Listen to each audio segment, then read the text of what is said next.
আমার সকল দর্শক বন্ধুদের নববর্ষের প্রীতীয় শুভেচ্ছা আন্তরিক অভিনন্দন জানিয়ে নদিয়া বারোদল উৎসব ও মেলা 2024 ব্লগ। নদিয়া জেলার কৃষ্ণনগর রাজবাড়ি প্রাঙ্গণে নদিয়া বারোদল উৎসব ও মেলা অনুষ্ঠিত হয়। ফ্রেন্ডস, এখন আমি দাঁড়িয়ে আছি কৃষ্ণনগর রাজবাড়িতে, আর এই রাজবাড়ি প্রাঙ্গণেই অনুষ্ঠিত হয় বারোদলের মেলা। তোমরা সেটা জানো, আর সেই মেলা প্রাঙ্গণ ঘুরে দেখবো কতটা হয়েছে শেষ মুহূর্তের প্রস্তুতি। চলো আমার সঙ্গে দেখতে থাকো।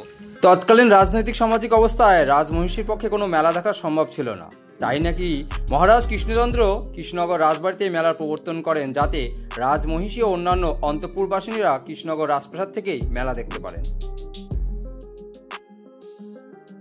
ওয়েলকাম ব্যাক ফ্রেন্ডস, আমি Sujoy the guide to the YouTube চ্যানেলে তোমাদের সকলকে স্বাগত জানাই। প্রতি বছরের নয় এবছরও কৃষ্ণনগর রাজবাড়ি প্রাঙ্গণে অনুষ্ঠিত হতে চলেছে কৃষ্ণনগরবাসী বহু প্রতীক্ষিত সেই বারোদল মেলা। কবে অনুষ্ঠিত হবে, কিভাবে আসবে, তোমরা সবকিছু থাকছে এই ভিডিওটি শেষ পর্যন্ত দেখার জন্য তোমাদের সকলকে অনুরোধ।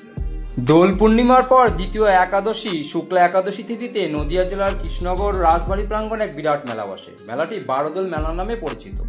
তৎকালীন নদিয়া রাজ প্রতিষ্ঠিত বিভিন্ন স্থানে 12টি কৃষ্ণের বিগ্রহ এনে রাজবাড়ির দুর্গা দালানের পাশে মণ্ডপ করে পৃথক পৃথক কাঠের সিংহাসনে সাজিয়ে রাখা হয় এবং 3 দিনের জন্য সাধারণকে দর্শন করতে দেওয়া হয়। এই মেলাটি প্রায় 200 বছর অতিক্রান্ত হয়েছে।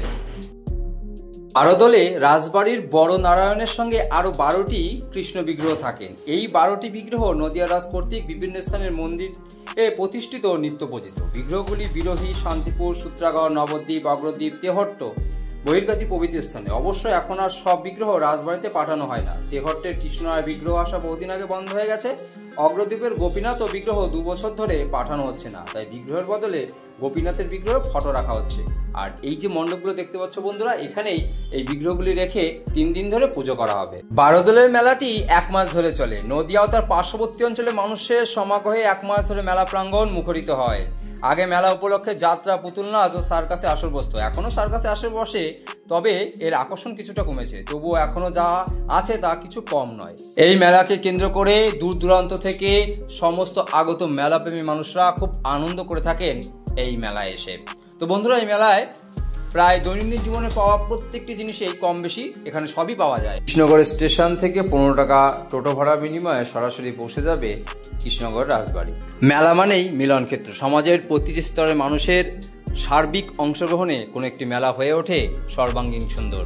আর সেই সুন্দর মেলার একটি অন্যতম দৃষ্টান্ত নদিয়া জেলার রাজবাড়ির প্রাঙ্গণে অনুষ্ঠিত এই বারোদলের মেলা। নদিয়া জেলার বিভিন্ন প্রান্ত থেকে জাতি, ধর্ম, বর্ণ নির্বিশেষে বিভিন্ন মানুষ একত্রিত হয়ে থাকেন এই বারোদলের মেলায়। আর এখানে তারা সকলে আসেন বিভিন্ন ধরনের জিনিসপত্র কেনাকাটার জন্য, 12টি ভগবান শ্রীকৃষ্ণের বিগ্রহ দর্শন করবার জন্য।